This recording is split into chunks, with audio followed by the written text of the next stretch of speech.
Ya pokoknya buat perempuan-perempuan nih ya, pasti apalagi yang maba, jangan kan maba yang udah jalan semester 4, 5, 6 aja, kalau misalkan udah ketemu kakak kelas yang terlihat mengagumi karena kepintarannya, cara ngomongnya baik, public speakingnya dan lain-lain, menguasai materi yang diomongin, apalagi mempunyai gaya bicara yang menurut kalian itu mempesona kalian, mengagumi, ya itu jangan mudah dulu, tahan coy. Banyak laki-laki yang berkualitas, yang berkualitas lebih dari itu, karena mungkin aja mereka mempunyai ilmu ngomong tapi otaknya nggak seperti yang terlihat gitu. Contoh Vicky Prasetyo kali. Tapi sekarang kayaknya udah kebongkar deh. Vicky Prasetyo. Iya, jadi gini, menurut gue beberapa organisasi ya kan, ya di kampus atau di ekstra gue ikutin gitu kan, dan polanya itu sama. Deketin dulu sebelum pengkaderan, sebelum acara kaderisasi ya kan, pasti ada tuh yang tiga hari 2 malam perekrutan, itu pasti ada ajang atau momen perkenalan. Momen perkenalan itu tuh momen dimana senior laki-laki itu bahasanya kayak ngejala. Ngejala tuh apa? Ya kayak ikan gitu ngejala. Jadi matanya tuh anjir, mata satu ke depan nih tapi bercabang ke kanan kiri gitu. Ngelihat satu persatu mana maba. Target gua? Mana target, benar. Jadi apa, dia fokus ke target operasi nih, ya kan? Mana nih? Nah, ketika masuk ke kaderisasi, acara kaderisasi, dia mulai mantau. Ini pantauan gua aja, nggak ada di teori. Jadi pantauan gue ketika udah masuk ke acara kaderisasi, itu pasti ada satu target operasi yang benar-benar udah dipantau tuh dari awal, dan itu diperhatiin bener. Jangan sampai dia sakit, ditanyain udah makan apa belum, ditanyain apa namanya, ya macam-macam lah, tanyain soal perhatian gitu. Nah biasanya nih kalau cowok yang fuckboy, yang sok pinter, yang ngomongnya sok berwibawa gitu-gitu tuh, dan kemudian ceweknya mudah terpengaruh, biasanya abis acara kaderisasi jadian. Serius? Ya banyak juga sih beberapa temen gue, yang nggak temen sih, kenal, yang gue kenal ya seperti itu juga. Cuman menurut gue awalnya sih gue mikir mungkin karena memang dua-duanya memiliki rasa yang sama dan nggak bisa kita larang gitu, karena kan itu dua insan yang punya rasa, masa kita larang? Iya kan? Iya, awalnya memang seperti itu. Terus entah si cowoknya kejebak atau gimana, ya tetap aja sih awalnya memang pengkaderisasi. Cuman gue sebagai perempuan ya gimana ya, kalau misalkan si cewek udah punya rasa, ya gue cuma bisa ingetin jangan sampai melakukan hal-hal yang terlarang. Maksudnya kalau misalkan untuk kegiatan yang positif bisa buat dia berkembang terus dalam melakukan kegiatan atau aktivitasnya, ya nggak apa-apa. Cuman kadang perempuan kalau misalnya udah pinter juga tahu kok mana ini cowok nggak baik nih buat gue gitu sih. Harus ditinggalin loh. Iya, karena beberapa yang gue lihat ya, ketika si perempuan nih ya udah ikut jenjang training atau ya istilahnya udah pinter lah gitu, udah nggak bisa kok dibegoin. Maksudnya tahu nih cowok ini nggak baik gitu, karena kan pertemanan ini semakin luas, networkingnya, terus diskusinya juga lebih luas, bacaan bukunya lebih banyak, itu juga bakal ketahuan, oh ini cowok cuma kayak gini doang nih gitu. Sama lah kayak cowok nganggap ini cewek ternyata pintar, ternyata ini cewek bisa dibego-begoin kayak gitu kan. Sama, kita juga cewek bisa ngebaca kok. Tapi kalau cewek yang pintar mah sekalian aja diporotin anjir. Tapi cewek lagi yang jadi objek kesalahannya, anjing matre gitu-gitu kan. Iya. Bisa salah sih jadi cewek ya. Ini apa ya, image masyarakat yang membuat itu. Iya sih, opini masyarakat. Ya kalau misalkan pacaran ngeluarin uang, so ya wajar lah kalau menurut gue, kalau misalkan mau jalan. Iya kalau nggak mau ngeluarin uang masa pacaran.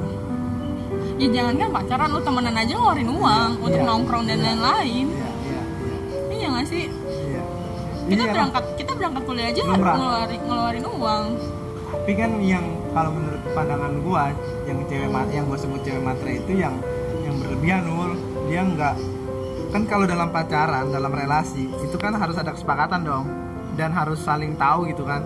Oh, kemampuan pasangan gue segitu, kemampuan apapun termasuk kemampuan materi. Jadi ketika si cewek ini mintanya berlebihan gitu kan, ini kan itu menurut gue. Dan ya yang nggak bisa dibilang materi juga sih, gue bingung juga lagi. Gimana nih kalau misalkan si cowok nganggap si cewek ini objek kedua sebagai pemenuhan hasrat seksualnya, terus kalau misalkan si cewek melakukan kayak yang disebut materi itu gimana jadinya? Gue nggak paham. Imbang bos, ngerti gak sih lo?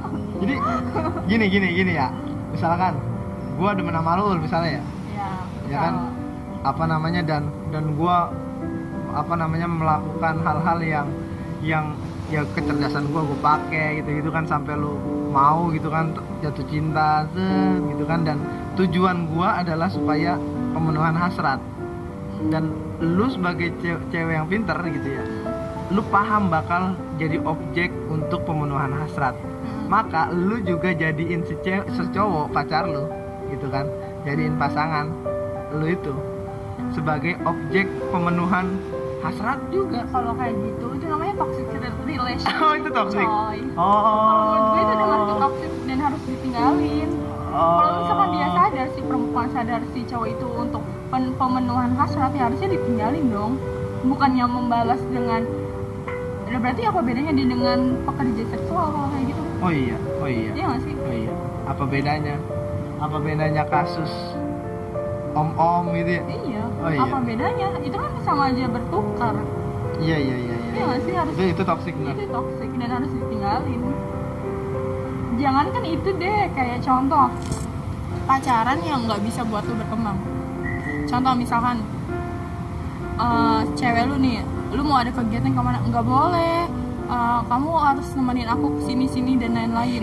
Nah itu kan udah ya sekali dua kali, dua kali untuk diingetin ya nggak apa-apa. Tapi kalau misalkan untuk sampai berkali-kali dan itu ngeganggu aktivitas lo, itu udah masuk ke toxic kali kalau menurut gue Pernah kayak gitu, dan berkali-kali gue tinggalin. Iya kan, nggak buat lu nyaman kan? Nggak nyaman gue. Ya iyalah, kan kita hidup perlu berkembang, apalagi di masa kita nih butuh banget berkembang kali. Maksudnya memperluas networking. Ya iyalah coy, kita kan 2045 Indonesia emas, dan itu di masa kita. Iya, di masa kita umur 30-an 40-an lah ya. Iya, untuk bisa capai posisi yang paling top. Terus kalau misalkan nggak sama orang gini deh, kayak lu temenan nggak sefrekuensi juga, itu lu bakal lu tinggalin kan. Iyalah. Apalagi hubungan yang kayak pacaran, kalau misalkan nggak ada yang bisa dukung lu terus malah ngebebanin, ya buat apa? Paham. Gua sih bener, di belakang laki-laki sukses itu ada perempuan yang hebat. Tapi gue nggak setuju tuh kalau perempuan tuh ada di belakang. Harusnya ada di samping, bersampingan. Kalau di belakang doang, ketika dia maju jadi misalkan presiden, si perempuannya kelamaan di belakang cuma ini nggak bisa public speaking dan lain-lain, susah juga Bor. Ya nggak sih, ketemu sama negara lain. Lu ngecengin ibu negara kita lu? Enggak sumpah. Sumpah enggak coy, enggak masuk ke situ. Ntar gue dicari lagi. Gitu kan. Di belakang apa tadi? Di belakang laki-laki sukses itu ada perempuan hebat. Harusnya di samping dong. Berarti kalau misalkan lu nggak sepakat sama kalimat itu, lu juga nggak sepakat bahwa laki-laki adalah imam perempuan. Oh beda coy. Kan kita sukses duniawi coy, kita nggak bicara akhirat dong dari tadi. Kalau misalkan kita imam bukan cuma soal agama. Imam itu artinya pemimpin, bos. Maksud gua, lah perempuan kan bisa jadi pemimpin. Ada matahari kembar dong. Ngerti gak sih? Lah, tapi kan mempunyai kesempatan yang sama. Tapi nih ibu Megawati aja bisa jadi presiden. Gimana dong? Karena anak presiden. Tapi gendernya perempuan. Iya. Nggak, maksud gue bingung aja mak itu apa namanya, kalau perempuan harusnya di samping. Ya kan untuk mendampingi dong. Kalau misalkan di belakang, gue pernah dengar ya, janganlah kau berjalan di belakangku karena kau bukan budakku, janganlah jalan di depanku karena kau bukan pemimpinku, maka jalanlah di sampingku karena kau pasanganku. Ini mantap, kata-kata siapa itu? Gue lupa, kadang itu filosofis banget kata siapa gitu. Iya, Lu pernah dengar? iya, iya, iya. Kalau nggak salah bukan pasangan sih, dia bilangnya karena kau temanku gitu. Tapi kalau misalkan itu lu pakai untuk pasangan lu ya bisa, menurut gue berdampingan sih kalau menurut gue. Iya sih, gue juga sepakat berdampingan. Itu tadi bercanda aja. Takut domain lu ya sama cewek lu. Enggak lah cewek gue mamung gue. Enggak. Iya emang kalau misalkan kita lagi jalan nih, jalan kaki berdua juga mau so depan belakang sih kan nggak asik dong. Iya sih, pasti samping-sampingan lah. Dari situ aja gitu. Kalau misalkan ceweknya di belakang nih, di balik laki-laki sukses ada perempuan hebat. Perempuannya di belakang nih, jalan kaki nih ya kan. Anjing kayak pengawal. Ya hebat sih ngawal. Cuma nggak gitu juga kan. Iya sih, maksudnya makanya kan banyak kok kalau menurut gue laki-laki yang sukses juga. Misalkan ada beberapa teman gue kan ada yang beberapa nikah sama udah nikah sama seorang laki-laki yang udah S3 dan lain-lain. Itu dia nikah di umur 19 tahun pada saat kelas 2 semester 2 dia nikah sama laki-laki yang S3 dan itu ditunjang benar-benar harus S1. Kalau kamu mau lanjut S2 silakan. Ya aja. Itu keren nggak? Keren lah. Keren. Udah dinikahin coy. Iya sih. Udah dinikahin, maksudnya berarti kan laki-laki yang seperti itu melek akan pendidikan. Berarti kan oh ya nih perempuan ini nggak harus di rumah, harus dia di ruang publik juga untuk belajar dan lain-lain. Karena kan membangun satu perempuan membangun peradaban dunia. Iyalah. Iya kan, untuk anak-anak generasi bangsa. Iya. Karena kita dilahirkan dari perempuan. Iya sih. Iya emang ada laki-laki yang melahirkan. Ya nggak ada lah. Itu makanya berat jadi perempuan asli. Karena dia punya beban, bahasanya beban apa ya? Bukan beban sih. Yang langsung secara struktur ilahiyah tuh dari Tuhan langsung kodrat. Tapi dia juga punya tugas untuk bisa setara dengan laki-laki. Jadi kan dua, ya kan?